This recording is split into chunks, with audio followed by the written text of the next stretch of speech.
Budget के लिए फिर क्या स्ट्रैटेजी रखे अभी से जिसको बनानी है? बिना सोचे समझे बजट के लिए स्ट्रैटेजी बिल्कुल प्लान करिए, मॉनेटरी पॉलिसी के लिए प्लान करिए, और मेरा ऐसा मानना है कि सेक्टर स्पेसिफिक पिक को जरूर पकड़िए। अब सेक्टर, अब हाँ, एक बात जो मैं इससे पहले बताना चाहूंगा, इसलिए मैं बताना चाहता हूं कि शायद उस सवाल पे आपने ध्यान नहीं दिया होगा। आपने पिछले 2 दिनों में ना सन फार्मा सेक्टर पे और एफएमसीजी सेक्टर पे जबरदस्त रैली देख ली। हाँ, एग्जैक्टली, हाँ। राइट, क्यों देख ली? क्यों फंस रहे हो? रिटेलर से पूछ रहा हूं, क्यों फंस रहे हो?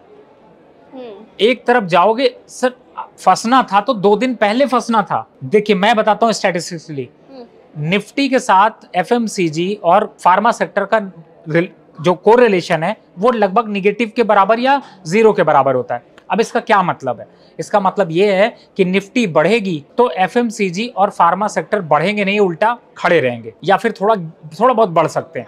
लेकिन अगर निफ्टी गिरी तो ये सारे बढ़ना चालू हो जाएंगे। तो ये रीजन था कि रैली थी, उनमें रैली दिखाई दी। लेकिन आप गलत जगह पे गलत सवारी पकड़ रहे हैं। मैं क्यों कह रहा हूं? क्योंकि आप अब फार्मा और एफएमसीजी को पकड़ने की कोशिश कर रहे हैं, जिसने पिछले 6 महीने में आपको रुला कर रखा था, अब फिर रुलाएगा क्योंकि आप हाई पे पकड़ लोगे।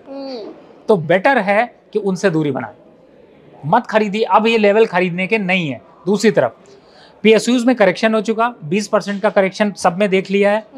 फिर से थोड़ा प्यार बढ़ाइए, भरोसा बढ़ाइए, बजट तक तो रखिए। बजट में कौन चलता है? शुगर, जिसे हम मीठा समझते हैं, मीठा और मीठा हलवे में मिलके हो जाता है जब बजट आता है, तो वहां पर पकड़ कर रखिए। रेलवे में सरकार कोई भी बने, उसके कॉस्ट को कुछ कम किया नहीं जा सकता, चलेगा। रेलवे और डिफेंस चलेंगे। तो जो करेक्शन मिला है ये लॉटरी है कि आप यहाँ पर पकड़ लीजिए। तो 3-4 सेक्टर तो हमने आपके सामने डिस्कस कर लिए। आपको थोड़ा सा और वेट एंड वॉच करिए और क्लियरिटी होगी। आपके इस प्रोग्राम की कड़ी को हम आगे शामिल करेंगे, बजट तक कुछ और देंगे जो आपके पोर्टफोलियो में चमक बढ़ाएगा। अडानी शेयर्स की अगर हम लोग खास तौर पर बात कर ले तो अडानी ग्रुप की कंपनीज के शेयर्स कल 21% तक गिर गए हैं, जिनमें पहले 10% तक की रैली देखने को मिली थी, 21% तक डाउन हो गए हैं। आज फिर थोड़ा सा रिकवरी वो कर रहे हैं। अब आप अडानी शेयर्स को किस तरीके से देखते हैं? क्या ये राइट टाइम है Adani Power, Adani energy, Adani enterprises ये लेने का कि नहीं? देखिए भावना जी, मैंने एक बहुत सिंपल बात कही थी कि जो 20% गिरा है वो 5% चढ़ेगा। पहले इस थ्योरी को याद रखिए। मैं क्यों बताता हूं उसके लिए। देखिए अडानी के साथ अगर चलेंगे तो आप अडानी की तरह ही चलेंगे। आप एक दिन के राजा बनेंगे जिसमें आप 20 लाख करोड़ पार करेंगे, और एक दिन में ही रंक बनेंगे जिसमें 20% का मार्केट कैप साफ होगा। तो आपके पोर्टफोलियो में यही चेहरा बना रहेगा। जब आप दोस्ती के साथ चलते हैं तो आपको दोस्ती भी अच्छी लगती है, और जब दोस्त का नुकसान होता है तो आपको नुकसान भी अच्छा लगता है। तो यहाँ पर ये सेंटिमेंट चलेगा। एग्जिट पोल वाले दिन ये सारे स्टॉक्स 15% बढ़ गए थे।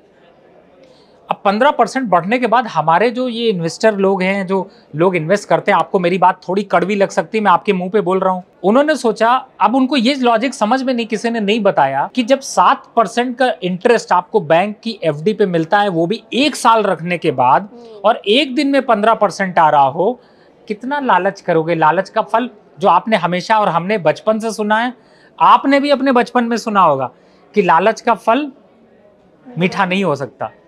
तो इतना लालच भी मत करो। अगर कोई ऐसी रैली दिखे तो उसमें प्रॉफिट बुक करना भी सीखो। डर और लालच, इसी से शेयर मार्केट में बहुत सारी चीजें उलट पुलट जाती हैं। बिल्कुल सही। सर आप अब लेकिन मैं एक जवाब यहाँ पे दे दूं।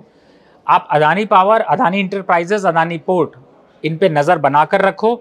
जितना रिस्क आप लोगे उतना रिवार्ड पाओगे, ये मैं कह सकता हूँ।